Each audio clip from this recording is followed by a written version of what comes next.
कल शाम को 5 बजे world wide record Bhojpuri YouTube channel से पावर स्टार पवन सिंह का एक ट्रेलर आया एक नई मूवी का, जिस मूवी का नाम है बेवफा सनम। और ये मूवी का ट्रेलर देखने के बाद मुंह से एक ही चीज आती है, ये तो टट्टी है। इस ट्रेलर में दिखाया गया है इस मूवी को और 4 मिनट कुछ सेकंड का ये ट्रेलर है और इस ट्रेलर में पूरी की पूरी मूवी दिखा दी गई है। ऐसा लग रहा है कि अमित बड़ाना के वीडियो देख रहे हैं कि जहाँ पे 4-5 मिनट में सब कुछ खत्म हो जा रहा है। कहानी आप लोग जानते होंगे कैसी बनी हुई है, नहीं जानते हैं तो मैं आपको थोड़ा सा बता देता हूँ।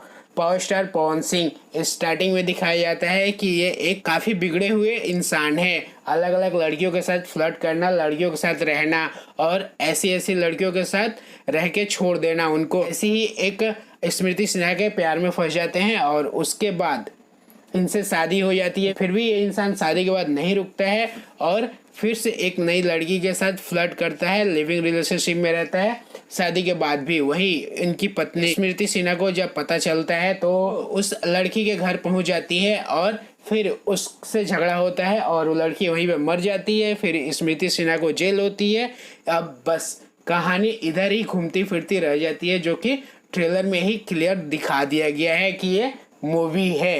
खेसारी लाल यादव ने कुछ नहीं पहले ये एक बात कही थी 35 लाख से ऊपर का सिनेमा कैसे नाम जल अब वो टीवी को रिमोट पा गए लोग थी और सेम टू सेम ये बातें अभी इस मूवी पे लागू हो रही है कि ये सब मूवी सिर्फ टीवी के लिए बनाया गया है, ना कि इनको थिएटर में कहीं रिलीज किया जाएगा।